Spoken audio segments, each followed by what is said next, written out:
बच्चे तब से सब चीजें समझने लगते हैं जब वो पेट में होते हैं। इसलिए गर्भावस्था में स्त्री के साथ और स्त्री को अच्छा व्यवहार करना चाहिए सबके साथ, क्योंकि आपके हर व्यवहार का, आपकी हर क्रिया का प्रभाव उस बच्चे पर पड़ेगा। आपको पता है, यदि कोई गर्भवती स्त्री है और गर्भवती स्त्री को यदि बिच्छू डंक मार दे, उस समय प्रभाव देखिए कि गर्भावस्था में यदि किसी स्त्री को बिच्छू डंक मार दे, काट ले, तो जो बच्चा पैदा होगा फिर उसे कभी बिच्छू कितनी भी काटे उसे बिच्छू का डंक असर नहीं करेगा, जहर नहीं चढ़ेगा उसका। पता है आपको? इसका मतलब समझ रहे हैं आप?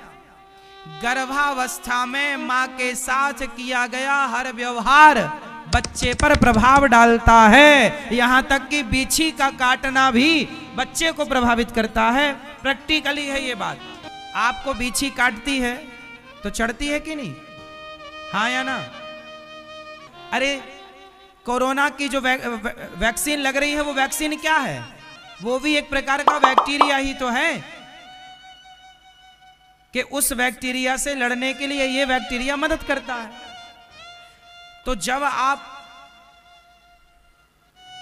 जहर को, जहर से तो काटा जाता है ना, डंक मार देती है ना, किसी किसी को तो इतना चढ़ती है 3 दिन तक उसका जहर 3 दिन तक रहता है।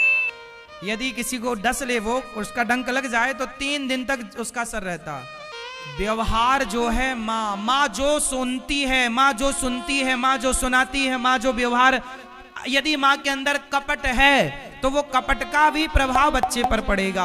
और माँ के अंदर प्रेम है भगवान के लिए या समाज के लिए, वो प्रेम का प्रभाव भी पड़ेगा। मतलब माँ का हर व्यवहार, माँ के साथ किया गया हर व्यवहार बच्चे पर प्रभाव डालता है। कितने लोग इस बात से सहमत हैं? यदि माँ को कोई बीमारी है तो वो बीमारी भी, कुछ बीमारियां माँ के साथ या बाप की बीमारी बच्चे को आती है, होती है। ये सोचिए कि जब माँ बाप की बीमारी बच्चे के साथ है तो फिर माँ बाप का हर व्यवहार, संस्कार भी तो माँ बाप का बच्चे के साथ होगा।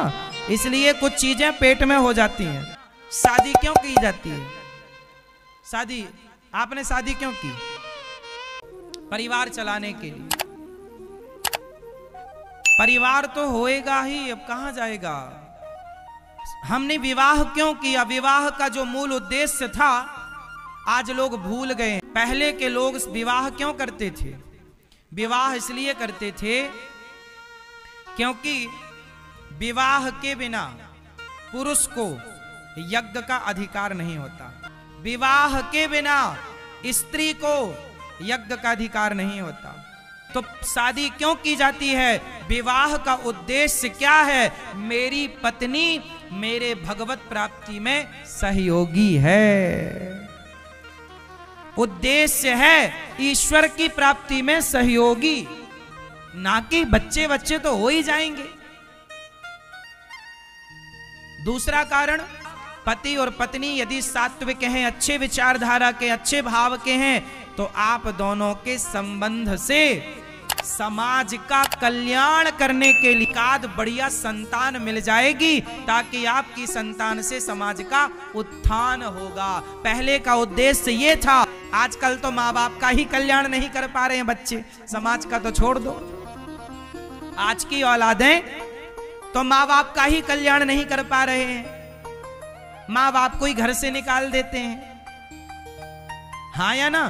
तो ये समाज का क्या कल्याण करेंगे? बच्चे बच्चे भी ना विचार करके पैदा करना चाहिए। कर तो लिया इतने सारे, लायक एक भी नहीं है। इसलिए 100 गीदड़ नहीं, एक शेर चाहिए।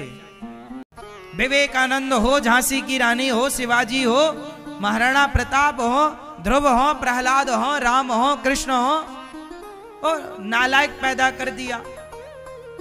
तुमने तो केवल ठप्पा लगाने के लिए औलाद की है कि समाज ये ना कहे रे इनके तो बच्चा नहीं है। हाँ, आजकल तो लोग इसलिए पैदा कर लेते कैसा हो जाए, लूला लंगड़ा सब चलेगा, पर समाज को ये कहने का मौका ना मिले कि तेरे बेटा नहीं है।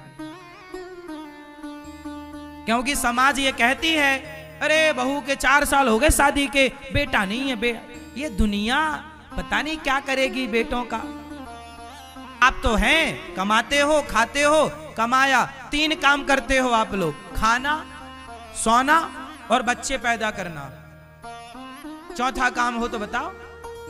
आप मनुष्य हो, 84 लाख योनियों में श्रेष्ठ आप हैं, बताओ आप में क्या विशेषता है।